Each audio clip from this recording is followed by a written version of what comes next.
Hi all. So as the name suggests, we will be going to discuss about effort estimation today.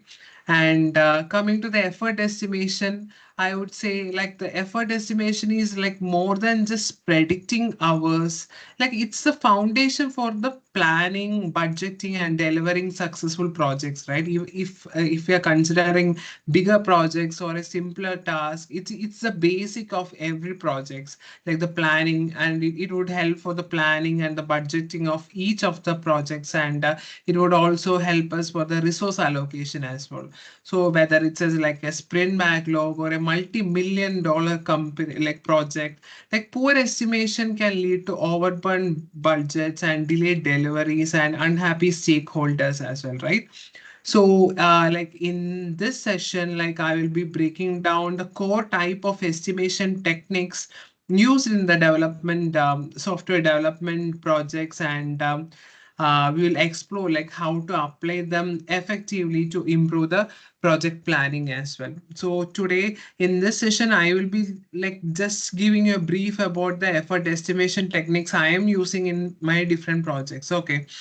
So coming to the slides, like I will just give you a brief of like as I have previously mentioned, like what exactly is an effort estimation. Like it's a kind of like predicting the amount of time or the effort required to complete a particular task even before the task is being taken. Like we'll be having some planning, right? Like before even starting a project, like or the before the kickoff of a project or a task, we'll have to submit a rough estimation to the stakeholder by like when we can complete this project, or no, if it's not an entire project, like we will be like even we will be splitting that into different phases, right? So we will be like giving them a brief idea about like how when the project will be like delivered, or when the first phase would be delivered, when the second phase would be delivered. So like we'll be having like we that's a kind of like I would say a milestone, setting a milestone, like whenever, like even before taking a project or before taking a task, we have to set a milestone that like we have to complete that by this time frame. And also for that, like that's not a simple task. Like we can't blindly say that we can complete the project by 3 months, or like we can complete the task within 3 days. That would take it, definitely that would take some time, right? So that's the importance of effort estimation, and that's what exactly mean by effort estimation as well. And as mentioned in the slide, like the effort estimation will help in drafting the project plans and the budgets in the early stages of the project development life cycle as well. So today, like I will be just briefing you some of the techniques I am using in the like while doing the effort estimation. So coming to the effort estimation techniques, first of all, like the planning poker method, like or the planning poker technique. So that's a common method we are using for the project estimation. So in here, like how I do the planning poker method is like I will be like I won't be like we will be having a particular team for the project, right? So I won't be including everyone from the team because that's like we are taking their time as well, right? So we will be like considering the technical leads if we are having a like a back end and a front end task related to that particular module or a particular task. I will be having the lead developers from the back end side and the front end side, and we will be all sitting together to like analyze how difficult that particular task would be. Like if it's a particular module, like we will be discussing like how difficult that module would be, like how much effort each developers have to put to complete that particular task within that time, and we will be having a group discussion on that. So I would say that the project managers, as a project manager or a product manager, like you as a project manager should also have like a like a brief idea about the APIs or the effort that might take for a particular task to complete, then only like you can also give your input in this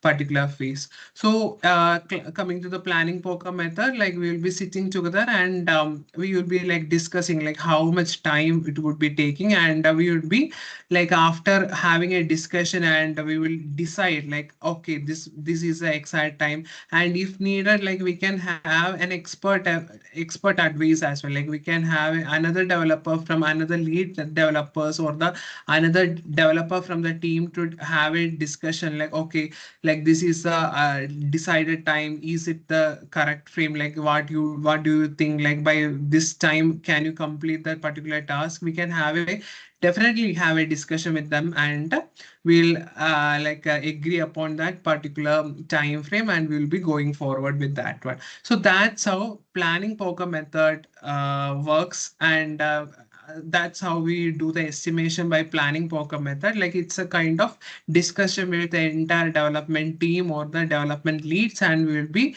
agreeing upon a particular time frame by which we can complete a particular project or a particular task. Okay. So the next would be the dot voting or the story point. So here these techniques might not be like applicable in every scenario. So with each task and with each project, these technique might be changing, and as a project manager or a product manager, you have to you have the responsibility, you have to take the responsibility to decide which one would work in each situation. Okay. So coming to the story point method, like we will be assigning story points based on the relative complexity and the effort of the task compared to other storylines. So in this method, I would say like here, like we will be having a broader view of the task. Like we will be having a story, user story for each task, and we will have a definitely have some more time to analyze each of the task, and we would be able to dedicatedly give I would say the complexity, like we would be able to analyze the complexity of each of the task, and we can assign story points. So coming to the story points, like it would be like in a range, usually I would do in a range of 1 to 5, and for the most complex task I would definitely give a 5 story point for that, and for the low priority task or a low complex task, we would be giving a low story point for that particular task and all. So in this method, like you can involve more developers, or the developers who are involved in the project, or I would say like you can definitely have a lead developers from 2 or 3 projects, and you can go forward with the story points as well, story point method as well. So here, like when whichever task is getting more points, for that like you have to give much time for that particular task to complete, and by like we can analyze the complexity of that particular task, and we can that would help us for the project estimation as well. Okay. So that's how the dot voting or the story point method work.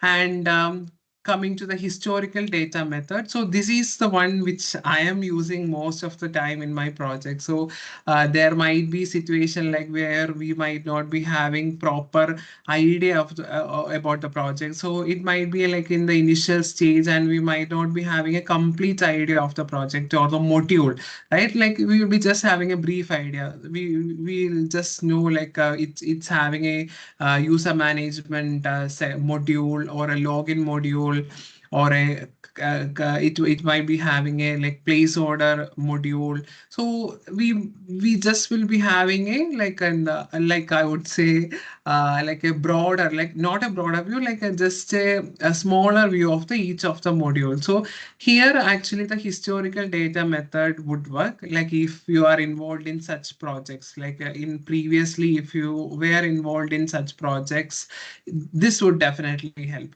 So I would say like if you already have worked in a user management module, you might be knowing the time frame that the team might have taken for that particular task to complete that particular module. right? So based on that, you can analyze like how much time this exact module would take, and you can go forward with the time estimation for that particular module as well. So that's how the historical data technique might would work. So this would definitely, like in many of the cases, we might not be like dealing with the similar tasks or the projects, right? So this might definitely help you to understand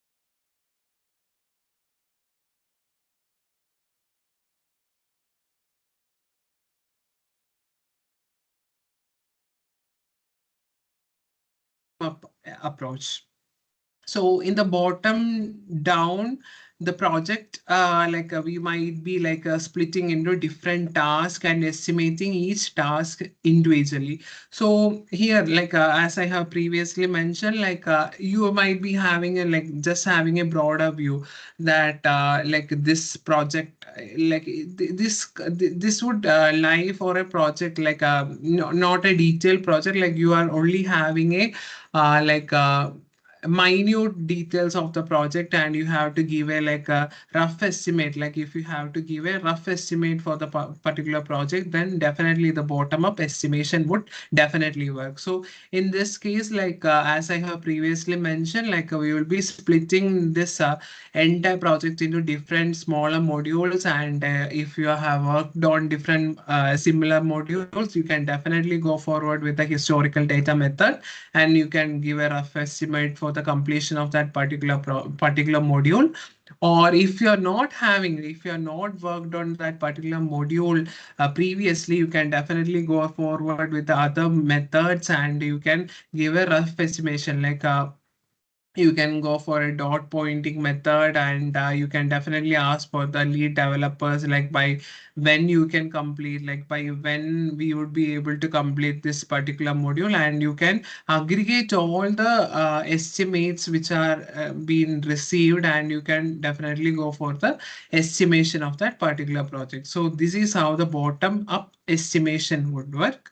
And the last one would be last one I would be discussing would be the top-down estimation. So in the top-down estimation, we'll be starting with a high-level estimation of the entire project, and then we'll be breaking down into smaller components. So when this I would say in some projects we might be having time frame which the stakeholders might give, they might be saying that by 2 months, by the end of 2 months, you have to deliver this project, and we might not be giving you an extra time.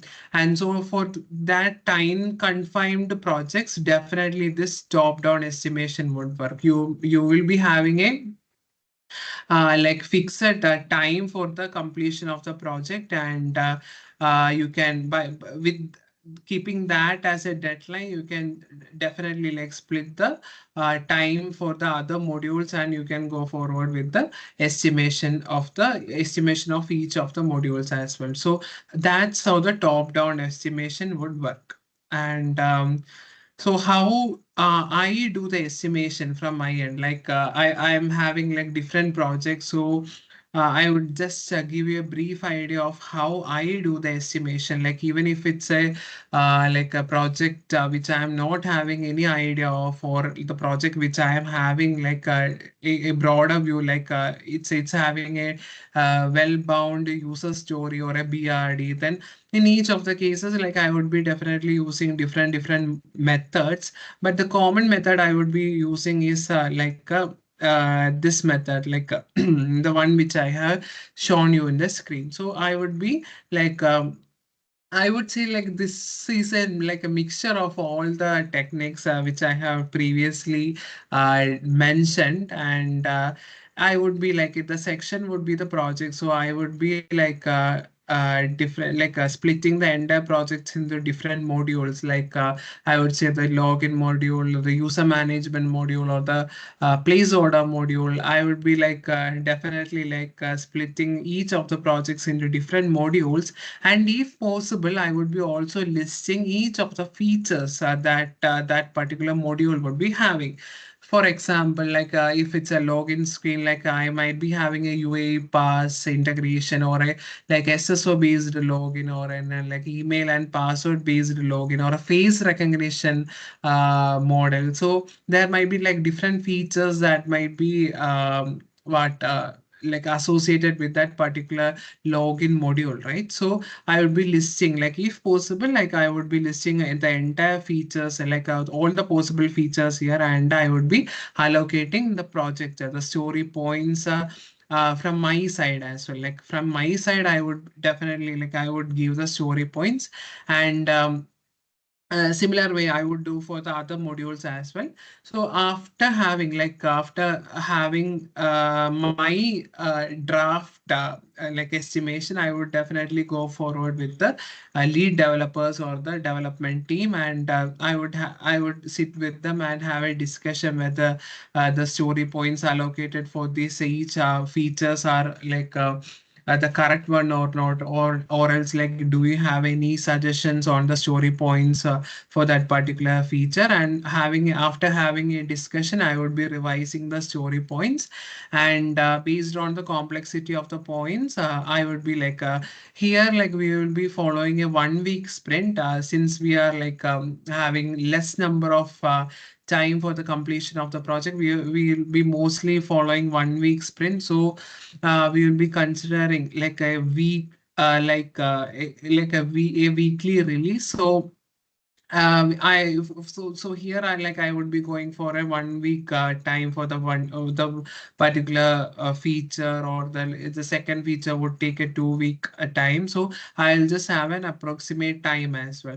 And here, like if you are having a two-member team, or if you are having one backend developer and two front-end developer, like I would be splitting them into team, and I would be like going for a going forward with a rough estimation by when the team one can complete one particular module, or by when the second team would be able to complete the second module. And that's how I give a brief estimate, like I do a brief estimate of the project or a particular task. So that's all about like how I do. That's how I do the effort estimation in each projects, and or the each task I am involved in. So this might differ from each project manager to project manager. Like the ideal way, like as I have previously mentioned, like there are many techniques which are involved in the effort estimation. One have to like pick up the right one according to the situation, or a like mixture of each estimation method whenever needed, and go forward with the effort estimation. So this is not a like a minute task to be done, like as I have previously mentioned, like this would definitely affect the budgeting delivery of the project. So one have to take at most care while doing the effort estimation of the project as well. So I think like the session would be like definitely helpful for you. So coming forward, I will be definitely coming with other project management and product management techniques, or the project management the things I am following in my company. So definitely, yeah, you will be seeing my upcoming videos as well. So have a great day.